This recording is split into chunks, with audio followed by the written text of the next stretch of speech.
Hi, it's Katrina. There may be a link between ancient China and ancient Peru going back 3,000 years, but it's not what you might think. Both of these ancient civilizations were terrified by vampires, and they weren't the only ones. Practically every culture on Earth has some form of vampire or creature that rises from the dead. The Mexican vampire god. But what if vampires really existed? The ancient Sumerians had blood-sucking creatures. The ancient Chinese believed that vampires lurked in the night.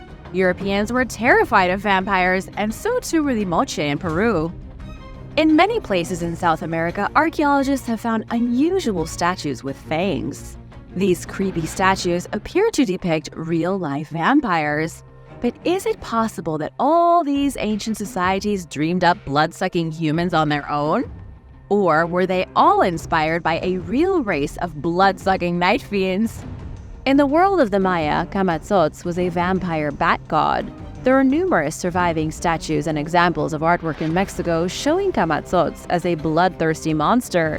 He was often depicted holding his victim in one hand while gripping a knife in the other.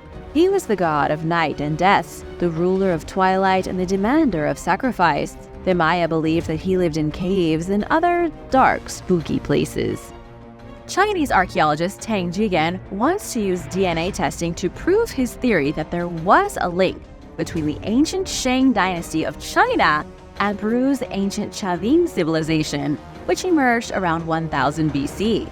His belief that the ruler of the Shang dynasty, Prince Yin, left China and headed east with his army. Somehow he ended up in South America where these spooky carvings of deities, including vampire-like creatures with fangs, were greatly influenced by the ancient Chinese. The vampire legend spread to the Chavin and later the Mochica, the Nazca, and the Paracas cultures, and later the Maya. What do you think? Let me know in the comments. And now for number 8. But first, I want to give a big shout out to Eddie Buenetes and Patrick Ice, who both say we're addictive. I love it. If you're new here, be sure to subscribe and join us. You know you want to. Chinese hopping vampires. If you think Dracula is scary, you should check out the vampires from Chinese legend. The Jiangxi are the hopping vampires of the Far East. For hundreds of years, the Chinese have been telling stories of reanimated corpses who hop around like bunnies. Unlike European vampires, Chinese vampires are affected by rigor mortis. Their bodies are stiff from being dead, so they have to hop instead of walk. They're kind of like zombies, stiff-limbed, so their arms are constantly outstretched. There are different variations to the hopping vampires, though. In some versions of the tale, the vampires are able to grow stronger and acquire unique skills. And this is where you can really see the connection between the mythologies of the East and West. Chinese vampires can sometimes fly, and they've been known to transform into wolves and other creatures of the night. Although they are stiff with rigor mortis, they still have sharp teeth and long nails. Some even glow toxic green as if their veins are full of poison. But how does one go about creating a hopping vampire? Chinese myth says a jiangxi is made when a person dies an extremely violent death. For example, if somebody is hanged at the gallows. In this case, the soul is unable to leave the body. After the person has been buried, the soul grows restless and the corpse is reanimated. There are also rumors that if a corpse is somehow struck by a bolt of lightning, it can turn into an undead monster. Now for the big question, are Chinese vampires real? Shockingly enough, the legend is based loosely on facts. During the Qing dynasty, great efforts were made by the family of someone who died far from home to get their corpse back to the place of their birth. The people who brought the corpses back were known as corpse drivers. They would transport coffins on bamboo poles in the night, and people who saw the corpse drivers from a distance thought it looked like the dead were hopping on the bamboo poles. Rumors then started to spread that the corpse drivers were secretly necromancers reanimating dead bodies, and this was the birth of the hopping vampire legend. The Vampire Hunter. In 2022, a specialized kit for hunting vampires sold for an astounding $20,000 at an auction in the UK. The kit was put together in the 19th century, supposedly by someone who was terrified of vampires. According to the auction house that sold the kit, it belonged to a man named Lord Haley. He He was an administrator in British India from 1924 until 1928. He was at the height of the aristocratic social order, meaning he was a man of great wealth and power. So, what in the world was he doing with a vampire hunting kit? Lord Hailey was born in 1872 and rose through the ranks of government until he became the governor of Punjab. But not much else is known about him and his life. Nobody knows how seriously he took the threat of vampires, or if the kit had just been for fun. Based on several of the items being stamped with his initials, it's safe to say the kit was taken very seriously. It contains crucifixes, matching pistols, holy water, and even a Gothic Bible. It also has a wooden stake and a mallet so that the stake can be hammered through the vampire's black heart. Additionally, the kit includes rosary beads, brass candlesticks, and 2 brass crucifixes on the lid that act as locks. How much would you pay for your own legitimate vampire hunting kit? And do you think Lord Hailey ever used his to fight? Let me know in the comments. Rituals in Bulgaria. Bulgaria has a long and frightening history combating vampirism. In the Middle Ages, Bulgarian villagers were terrified the dead people would rise from their graves in search of human victims. The widespread belief in vampires was an unusual mixture of pagan traditions, Christian myths, and a fear of dark magic. If a person hadn't atoned for their sins before they died, it was thought that their soul would be unable to get into heaven. Many people were accused of consorting with the devil, which tainted their souls. And these bad people were the ones villagers feared would become undead. Over the last few decades, archaeologists have unearthed dozens of vampire bodies across Bulgaria. These were people who were buried with their heads removed, or with a stake driven through their heart to prevent them from rising. One such skeleton was found at the ancient Thracian site of Perperikon a decade ago.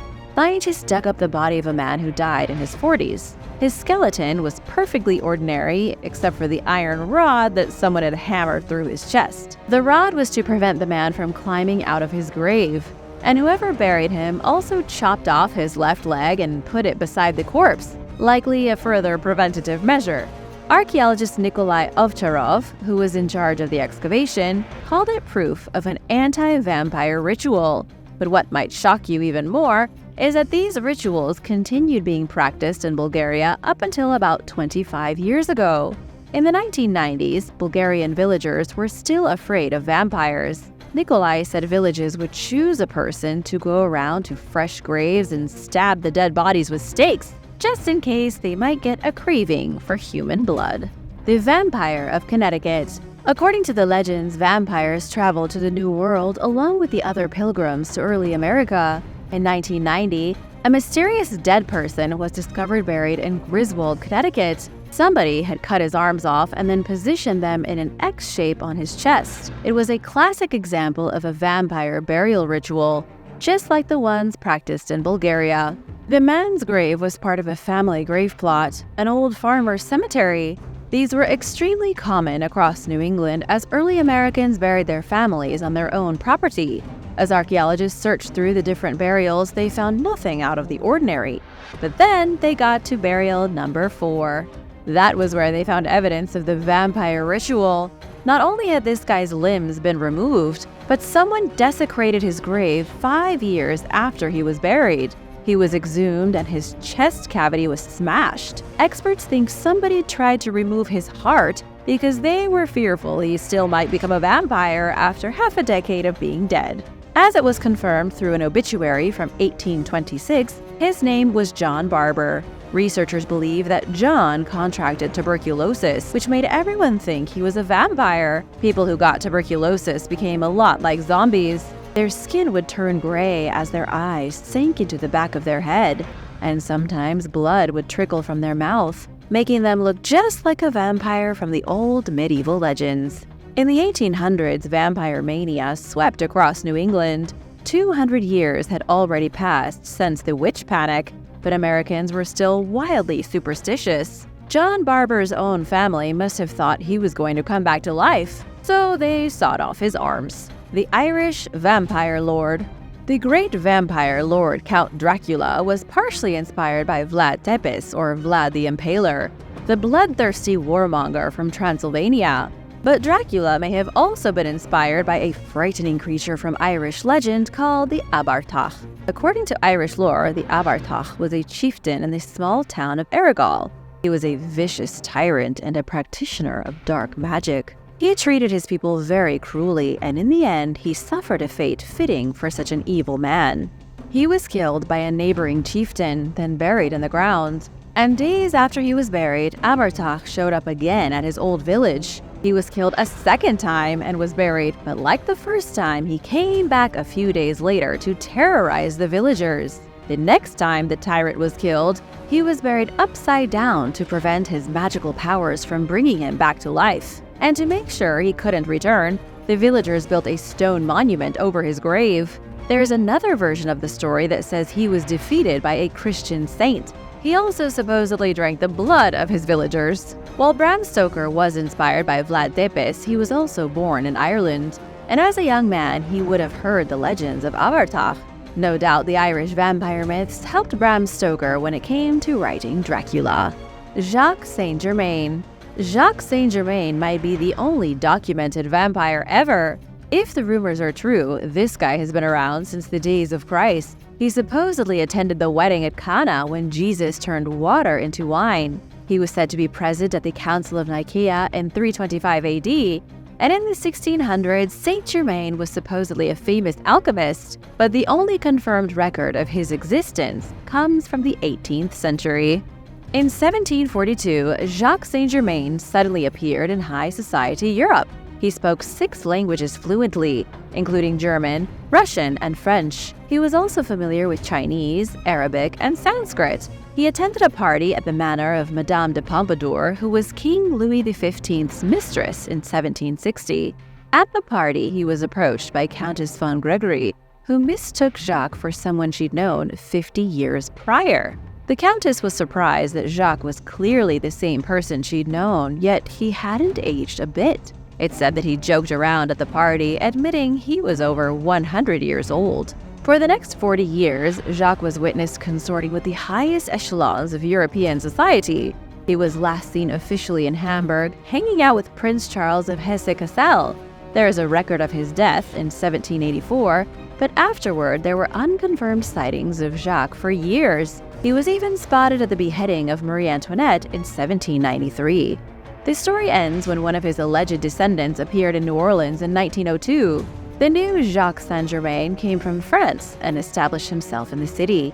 He was only there for a little while. He supposedly attacked a woman one night and she barely made it out alive. She went to the police, who paid Jacques' home a visit. He was gone, but they did find some unusual things in his home. They discovered bottles of blood mixed with wine. There were bloodstains all over the house and not a speck of real food. And of course, to add to the intrigue of this story, Jacques himself was never seen again. The Pishtaco. The first written record of a Pishtaco in Peru dates to the 16th century. Spanish priest Cristobal de Molina was a conquistador living near Cusco in 1571. He wrote about a mysterious creature that the Inca were positively terrified of, the Pishtaco, which they believed was a fat-stealing vampire. Unlike most vampires who harvest blood from their victims, Pishtacos harvest human fat. According to Inca folklore, Pishtacos attack their victims, cut them into pieces, and then use their fat for different things. The legend started around the same time the Spanish began their conquest of South America. Historians don't think the vampiric monster existed prior to the arrival of the Spanish. It was likely a consequence of the Inca being afraid of the conquerors. But why body fat? Why not blood harvesters like the rest of the vampires around the world? It's because in the Andes, fat was always extremely prized. People with fleshier bodies were seen as healthier, stronger, and better looking, while people who were too skinny were seen as sick, poor, and undesirable. When the conquistadors showed up in Peru, they supposedly killed Inca people and harvested their fat. They would then use that human fat to treat their wounds. The Spanish also boiled natives to produce fat, which they used to grease their muskets and cannons. This was likely where the tale of the Pishtaco came from. Andean natives believed that Spanish missionaries were vampire-like freaks who killed people specifically for their fat. So for the Inca, the Spanish were basically an army of vampires. The Vampires of Drawsko. A farmer in northwest Poland was tilling his field when he suddenly came across a bone. Archaeologists then showed up to the farm in 2008 and discovered even more bones. By the time archaeologists were done, they had identified 330 people buried in the farmer's field. But he wasn't a murderer. The farmer hadn't realized his property was built on the remains of a grave site from the 17th century. Most of the bones were fairly normal, but a few shocked researchers. A handful of skeletons had been buried in unusual ways. Some skeletons had sickles placed across their necks, and others were buried with rocks jammed into their mouths. The cemetery had a spattering of random vampiric burials. Researchers from the University of Manitoba were sent to investigate the farm. Vampire burials are found every now and again, but it's unusual for so many to be uncovered in the same place. Scientists wanted to know what was happening in the Polish village of Drawsko 300 years ago to create so many vampires. The immediate assumption was that the village had experienced a surge in disease. People may have been afflicted by tuberculosis or leprosy, so their friends thought they'd turn into vampires upon their deaths. But the skeletons showed the opposite. They were unusually healthy. The next idea researchers had was that the vampires were foreigners. They may have migrated into the area, creeped out the locals, and were denounced as creatures of the night. But after analyzing tooth enamel, that theory was dismissed as well. These were perfectly healthy people who belonged to a small community, and there wasn't anything unusual that their skeletons could tell scientists. This is one mystery that's not likely to be solved. Maybe the alleged vampires had been caught practicing witchcraft, or maybe they weren't baptized. There are lots of potential scenarios to explain why they were given disgraceful vampire burials. Scientists just don't know which one is correct. Thanks for watching. Do you think vampires live among us? Let me know your thoughts in the comments. Thanks for watching. Be sure to stay tuned for extra content you might have missed. Vampire graves in Poland. While working at a roadside construction site in a town in southern Poland in 2013, a team of archaeologists got quite the surprise. They uncovered various graves where the skeletons look almost as if they were flying. But actually, it's the remains of people that were beheaded and then buried, so the skeleton is lying flat while the head has been placed in between the legs, in the hands, or on one of the shoulders. But why would someone go to all this trouble? It's likely that the deceased were decapitated, a ritual that was once locally practiced as a way to prevent suspected vampires from coming back to life. There are other signs that the burial's occupants were alleged vampires, including a lack of grave goods such as jewelry. The simple graves with the head far away from the neck ensured that the dead couldn't just wake up and start terrorizing the town. There have been several cemeteries in Poland examined by archaeologists where some of the skeletons were buried according to rituals practiced in late medieval times to prevent people from coming back from the dead. Back in the day, people didn't understand how diseases spread. And in the 17th or 18th century, there was a cholera outbreak. When the first victims died, the townspeople may have been afraid they would become zombies or vampires or something, and come back to spread the disease from the underworld. In this most recent discovery in Poland, 17 of the 44 buried bodies were beheaded. Some experts believe that perhaps it was a dishonorable burial, and that maybe they were prisoners or rebels executed in the nearby gallows, not supernatural beings at all. But try explaining germs and how diseases spread hundreds of years ago. You'd probably get thrown in along with them. Lloyd's bank coprolite. One day during the 9th century, a sick Viking relieved himself on the ground in what is now York, England, and carried on with his day. He certainly had no idea that hundreds of years later, in 1972, someone would discover his left-behind feces ahead of the planned construction of a bank. Measuring 8 inches long and 2 inches wide, the Viking's waste is the largest fossilized piece of human poop ever discovered. For obvious reasons, it's probably easy to think that the artifact couldn't possibly have any historical or scientific value, but the exact opposite is true. Nicknamed the Lloyd's Bank coprolite, the ancient feces has taught paleoscatologists, a fancy term for poop experts, and yes, that is an actual career, about the man's diet and ailments. He was a heavy meat and bread eater, and his waste contained hundreds of parasite eggs,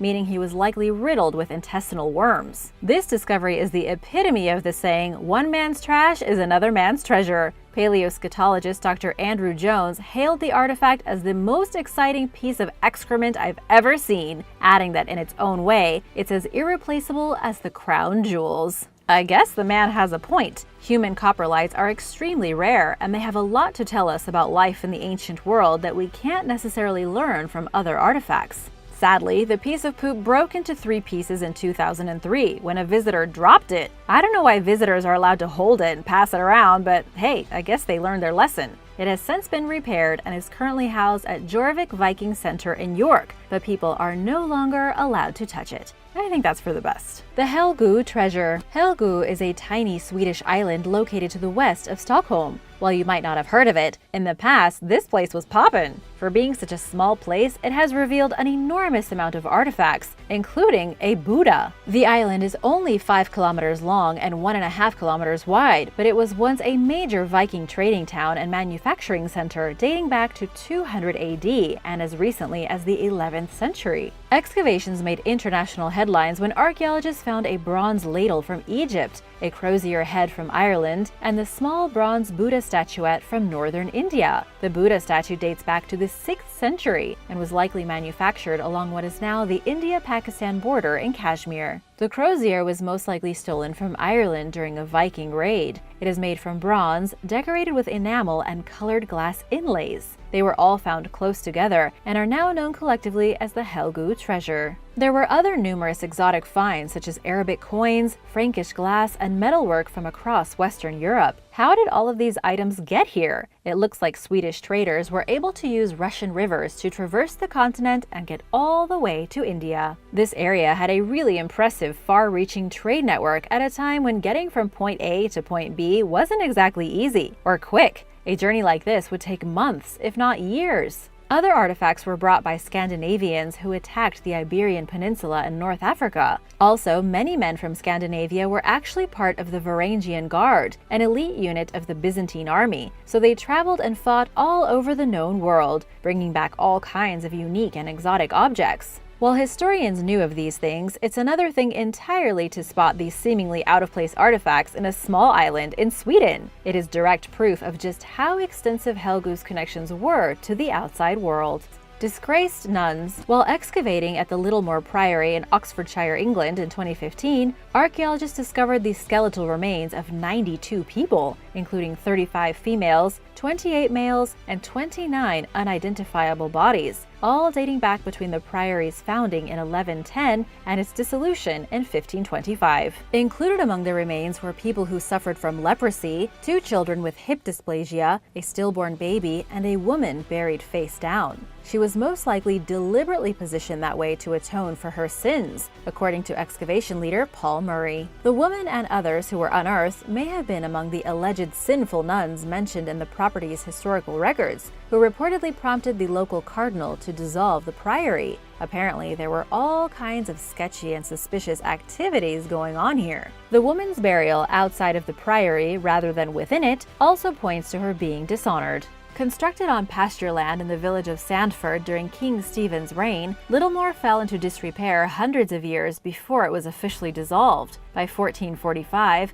all 7 of the nuns living at the priory refused to sleep in their designated sleeping quarters for fear that the structure would collapse. They became known as rule breakers, drawing the attention of religious officials who discovered that the prioress had an illegitimate child with a priest, and a nun had an illegitimate child with a married man. The previous prioress was known for inflicting harsh punishment on the nuns, especially those who spoke out against her unacceptable behavior. She promised to change her ways, but continued abusing the nuns, putting them in the stocks and even physically attacking one. The prioress was ultimately dismissed for stealing, leaving the nuns with no money for food and other necessities. Eventually, the cardinal decided that he'd had enough of the antics at Littlemore and recommended it for dissolution. Hedonistic ancients. The Scythians were a group of ancient nomadic tribes who were excellent horseback riders and warriors. They went down in history with a barbaric reputation for terrorizing other societies, including the Greeks and Persians, who were the ones that wrote about them.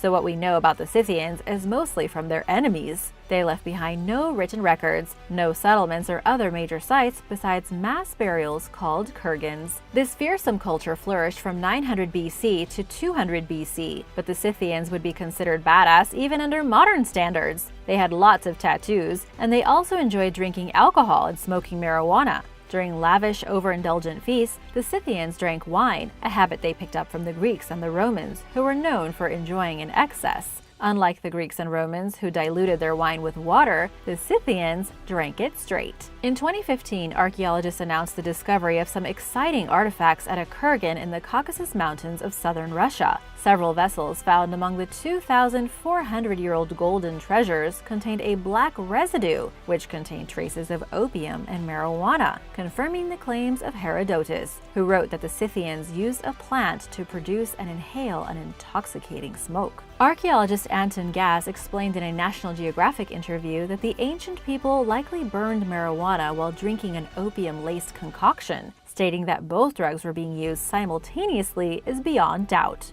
Herodotus also described an ancient funerary practice that involved burning cannabis on hot coals inside a teepee and inhaling the fumes, pointing toward the substance's ritualistic importance to the Scythians. Leicestershire bark shield. In 2015, archaeologists discovered the only known ancient shield made of tree bark ever found in Europe, dating back roughly 2,300 years to sometime between 395 and 250 BC. The object upended experts' traditional understanding of Iron Age weapons. Julia Farley, curator of British and European Iron Age collections at the British Museum, said that while gold usually grabs the headlines, this bark shield is much rarer. It's the simple and unglamorous things that can tell us a lot. I mean, just remember the coprolite. Organic artifacts rarely survive for long, and the shield was preserved thanks to the waterlogged soil it sat in for thousands of years. Until the discovery, researchers had no idea that bark shields were used in the Northern Hemisphere, and they assumed that the material was considered too flimsy for use in warfare, according to archaeologist Matt Beamish, who spoke with The Guardian. Using the proper materials, experts remade the shield, which resembles the shape and design of metal shields that were used during the time. To their surprise, they learned that the bark shield was more durable than they thought. It was also light, giving the warrior an extra advantage in battle. The finding now has archaeologists thinking that bark shields may have been pretty common. Given their practicality, why not? This just goes to show us how much of the past may be lost to artifacts that rot and degrade over time. Philip the Arab's tomb. Born in Orontis, Arabia, in what is now Syria, Philip the Arab went on to become the Roman emperor from 244 to 249. He is perhaps best known for facilitating peace talks between the Roman Empire and the Persian Sassanid Empire, and for his unusually stable reign during a time fraught with political turmoil. Sadly, though, even Philip himself couldn't escape the turbulence of the times. He offered to resign in 248 when he became overwhelmed with the number of invasions Rome was going through, but was persuaded to stay on as emperor at the urging of the Senate, which gave Philip its full backing. But things continued to worsen, and Philip's most vocal supporter, Senator Gaius Messius Quintus Decius,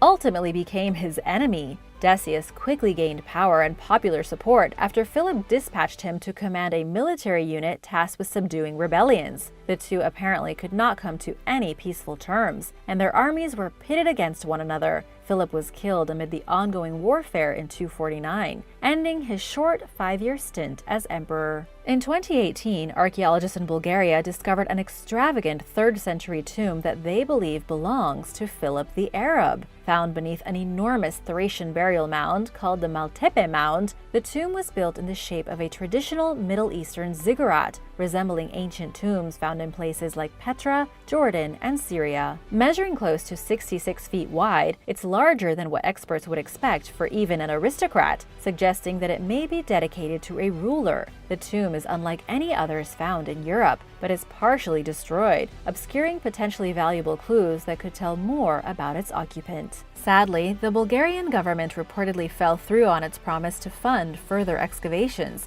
putting the project at risk of abandonment. In the meantime, the site would become vulnerable to looters. Whether the dig will resume remains to be seen. Govan Stones. Hogbacks are ancient sarcophagi that may have been used for entombing royalty, wealthy nobles, and other elite members of medieval British society. They've been found in Cumbria, central Scotland, and parts of Yorkshire, all parts where both Norse and native British cultures were present. Consequently, they contain an unusual mixture of Celtic and Norse designs. Researchers are unsure of the exact purpose and symbolism of hogbacks, but speculate that recently arrived Norse dynasties used them as a display of power and an attempt to connect themselves with the Celtic royalty that preceded them. In other words, perhaps to intimidate their newly conquered subjects into submission. The Govan Stones are a collection of 31 hogbacks that were carved between the 9th and 11th centuries in Glasgow, Scotland, to honor the lost kingdom of Strathclyde's rulers amid Norse and Celtic conflict. There were originally 46 of them, but 15 were lost in 1973, when the Govan Old Parish Church, where they were on display, was demolished. The rest were thankfully saved, and in 2019, 3 more were discovered. Peasant cruck houses. The term peasant has long been associated with the trappings of poverty, including ramshackle, run-down living conditions. Naturally, therefore, archaeologists long assumed that only high-class medieval houses in England have survived into modern times, because the lower-class homes could not possibly survive the effects of time and the elements. A 2013 study completely proved everyone wrong when researchers examined 83 of the 3,000 or so peasant cruck houses found throughout Western England and Wales. They initially believed that the dwellings would date no further back than the 1600s, but found through tree ring dating and radiocarbon analysis that nearly all the houses were built between the 1260s and the 1550s, making them at least a century older than previously thought. The findings challenged the traditionally held view that peasant dwellings were cheaply constructed and could not survive past a certain age and into modern times. But how did the researchers know that these houses belonged to average residents? In the researchers' words, when a village has 10 or even 20 such houses, it is a safe deduction that they were the homes of ordinary people, including the whole hierarchy of rural society, from substantial and middling peasants down to a few smallholders. So, the homes may not have belonged to the poorest of the poor, but they were by no means the dwellings of a wealthy class. Although modest, with small floor areas and little headroom, and without much ornamentation, the houses are sturdily built. The cruck houses were built using efficient methods and mostly immature timber, which was far more practical than building a home with mature trees. It appears as though many house builders had to purchase the wood rather than cut it down themselves, and the smaller trees proved more cost-effective, impressively reducing the price of the house even after factoring in labor and other costs. At the time, England had an abundance of carpenters, too many to be employed exclusively by the elite, showing that ordinary people also hired them, and shattered the myth that a modest home is a poorly built one. Thanks for watching, and be sure to hit that subscribe button if you haven't already for more archaeological videos just like these. See you later. Bye!